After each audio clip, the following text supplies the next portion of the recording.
Halo, welcome back to my channel Handmade by Eve. Dan buat teman-teman yang baru gabung di channel saya, jangan lupa untuk klik subscribe, tekan juga loncengnya biar selalu update dengan video-video terbaru saya. Oke, kali ini kita akan buat celana yang seperti ini. Nah, untuk polanya, ini polanya saya kembangkan dari pola kulot yang sudah kita buat kemarin ya. Jadi teman-teman yang belum nonton pola kulot bisa dicek lagi video sebelumnya, atau teman-teman bisa cek di kolom deskripsi untuk link video pola kulotnya ya. Nah, ini dari pola kulot yang kemarin itu saya kurangi 2 cm ya teman-teman. Jadi dari bawah sampai ke atas itu saya kurangi 2 cm. Kemudian untuk pasangnya itu tetap aja tidak saya kurangi, jadi tetap ya dari atas ke bawah tuh nanti sepanjang 23 cm seperti di pola kulot kemarin. Nah, bagian belakang juga saya kurangi 2 cm ya, jadi nanti dari sisi yang ada pasaknya itu baik pola depan maupun belakang itu saya mundurkan 2 cm dari atas ke bawah gitu ya teman-teman. Nah, jika nanti dirasa bagian mata kaki itu masih kurang sempit, nah teman-teman nanti bisa ukur sendiri ya. Nah, itu bisa juga kita kurangi, misalkan mau dikurangi 1 cm boleh, jadi kita mundurkan dari bawah itu 1 cm, tapi nanti biar tetap agak longgar ya untuk bagian pasak dan bagian pangkal paha. Jadi lebar paha yang paling lebar itu tetap aja jangan kita kurangi 1 cm, hanya kita kurangi dari bagian bawah. Nah, untuk pemotongan pada kain jangan lupa jadi seperti ini. Jadi untuk sekelilingnya kita kasih kampu 1,7 cm, kecuali bagian bawah ya karena ada lipatan itu 4 cm. Nah, sekarang kita akan jahit. Nah, ini bagian belakang dan depannya sudah potongan ya. Nah, untuk menjahit tanpa obras, jadi posisinya kain seperti ini teman-teman. Jadi bagian dalam kain itu menghadap ke kita ya, kemudian bagian luar kain itu di sebelah bawah. Nah, ini kebalikannya seperti kita menjahit yang biasa pakai obras ya. Jadi kalau tanpa obras, yang kain yang bagus, kain yang bagian dalam itu akan ketemu bagian dalam. Nah, ini bagian luar, bagian luarnya itu menghadap ke kita. Nah, ini bagian dalam kain bertemu dengan bagian dalam kain. Nah, sekarang kita akan jahit, tapi jahitnya dengan kampuh 0,7 cm saja ya teman-teman. Jadi inilah alasan kenapa kita memberikan kampuh 1,7 cm, karena nanti kita akan jahitnya 2 kali. Nah, ini akan kita jahit kecil dulu ya, kira-kira 0,7 cm. Nah, ini jadi cukup dikit aja gitu ya. Nah, setelah dijahit kita akan balik. Nah, kita balik seperti ini. Jadi setelah dibalik itu nanti bagian dalam kain ya kelihatan. Nah, kemudian kita rapikan bagian tepinya, bagian sambungannya. Nah, bagian sambungannya ini seperti kita jahit tindas, ini kita akan jahit tapi dengan kampuh yang lebih lebar dari sebelumnya, yaitu 1 cm. Nah, jadi ini teman-teman kita jahit dengan kampuh 1 cm ya. Oke, setelah beres kita akan balik. Jadi ini penampakannya ya teman-teman. Jadi ini adalah pengganti obrasnya. Jadi jahitannya seperti ini. Oke, nah sekarang kita akan balik, kita akan lihat hasilnya. Nah, ini bagian luar kainnya udah kelihatan, ini juga rapi ya. Dan pastikan tidak ada kain yang keluar. Oke, next kita akan berpindah ke bagian kantong ya. Ini saya sudah potong kantongnya. Jadi sama aja seperti pola kulot kemarin. Untuk kantong sama aja untuk jahit tanpa obras. Jadi bagian yang kain di luar itu menghadap ke atas ya. Jadi tetap bagian dalam nanti bertemu dengan bagian dalam. Nah, ini dijahit dengan kampuh 0,7 cm. Nah, setelah beres dijahit dengan kampuh yang kecil, sekarang kita akan balik untuk membuat jahitan tanpa obrasnya. Nah, kita balik. dan kita jahit dengan kampuh yang lebih besar, yaitu 1 cm.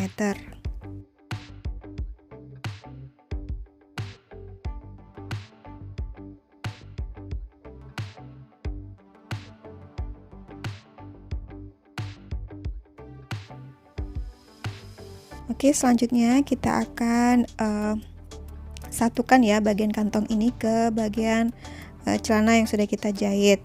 Jadi bukan celana sih, ke bagian kaki ya, kaki sebelah kanan ini. Oke, kita posisinya seperti ini ya teman-teman. Jadi bagian kantong itu kain yang buruk itu menghadap ke atas, sementara bagian kakinya itu kain yang bagus menghadap ke atas, atau kain yang luar, bagian luarnya. Oke, sekarang kita jahit. Nah, ini jahitnya biasa aja ya, kampuhnya 1 cm aja. Jadi setelah itu kita balik, dan setelah dibalik nanti akan saya jahit tindes ya, atau top stitch. Nah, ini sudah saya jahit tindes. Setelah dijahit tindes, kita atur posisi kantongnya seperti ini. Nah, teman-teman jangan lupa, jangan buru-buru dijahit dulu bagian sisi sampingnya itu.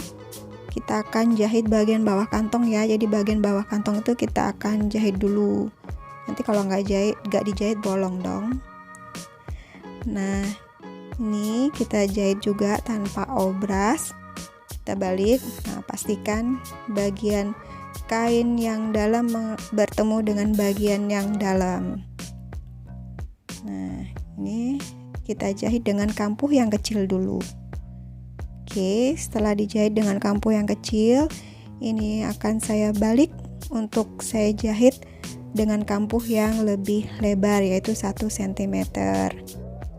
Nah, ini nanti bagian ujungnya itu ada lipatan ya, sisa jahitan yang sebelumnya, tapi nggak apa-apa, nanti kita jahit aja.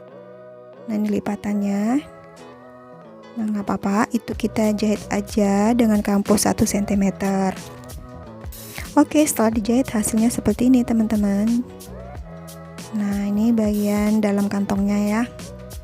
Oke, baru setelah itu kita balik, kita tata lagi, kita rapikan posisinya, posisi kantongnya. Nah, selanjutnya kita akan jahit ya bagian sampingnya ini dulu biar nggak geser-geser sama bagian atasnya. Nah, kita jahit aja dulu. Oke, setelah dijahit udah jadi satu seperti ini, baru kita akan jahit ya dengan bagian belakangnya. Oke. Nah, kita jahit tanpa obras dulu, dengan menjahit dengan kampuh yang kecil atau 0,7 cm. Setelah itu baru kita balik dan kita akan jahit dengan kampuh yang lebih lebar.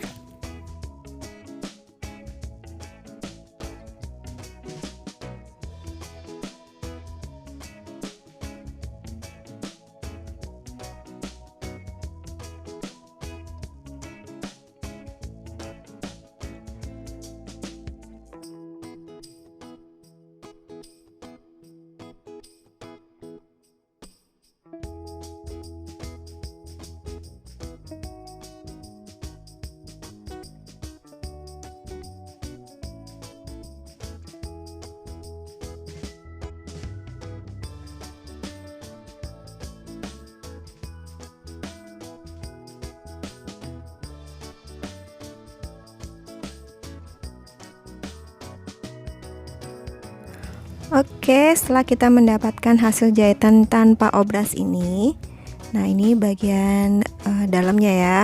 Nah, sekarang kita akan balik. Hasilnya apakah serapi dengan yang pakai obras? Nah, ini jadi kelihatannya bisa dilihat ya teman-teman. Jadi bukan kelihatannya, tapi ini memang kelihatannya sama rapinya ya. Malah menurut saya ini lebih rapi. Jadi selama kainnya itu tipis, tidak tebal, bisa menggunakan teknik ini ya teman-teman, untuk yang tidak punya mesin obras.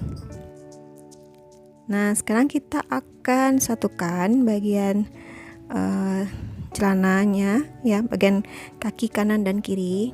Nah ini saya balik, jadi salah satunya itu dibalik, jadi yang satunya kain yang luar itu menghadap ke kita, sementara yang satunya kain yang bagian dalam itu menghadap ke kita.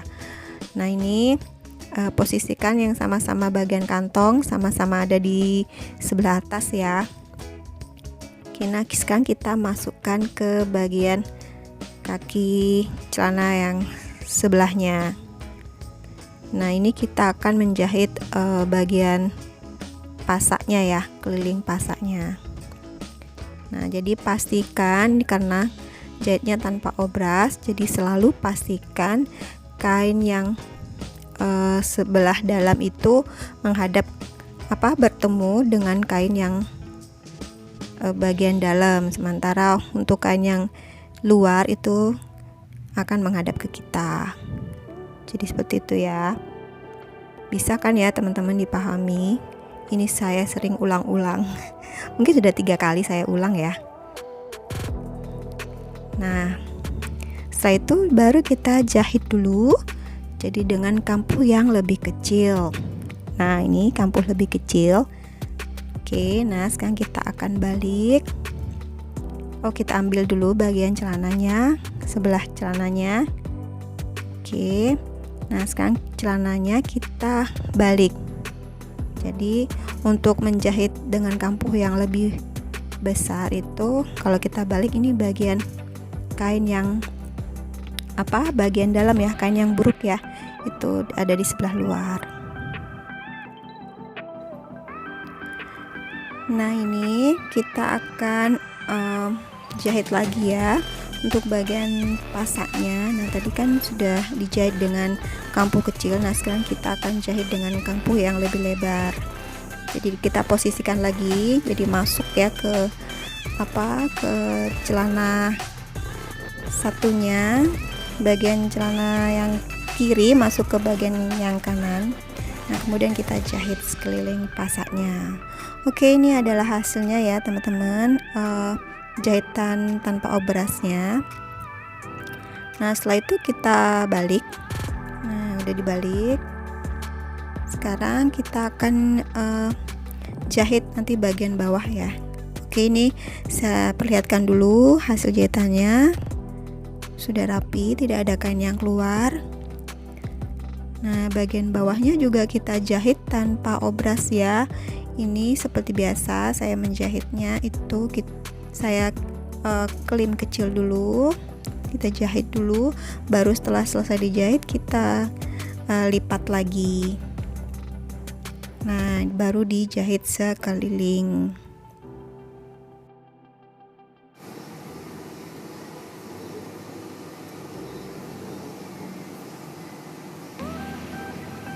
Nah buat teman-teman yang punya mesin portable nih, memudahkan kita menjahit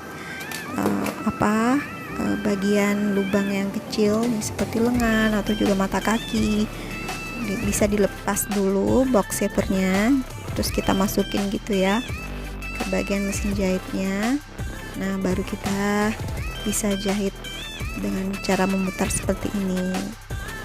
Oke, seperti ini hasilnya teman-teman. Kemudian untuk pemasangan karetnya ini sama aja, jadi bisa dicek lagi nanti cara jahitnya di cara menjahit kulot ya. Kemudian untuk hasil jahitan tanpa obrasnya bisa dilihat ya teman-teman, ini lebih rapi menurut saya daripada diobras. Nah selama kainnya itu nggak terlalu tebal, bisa pakai teknik ini. Oke, terima kasih sudah menonton dan sampai jumpa.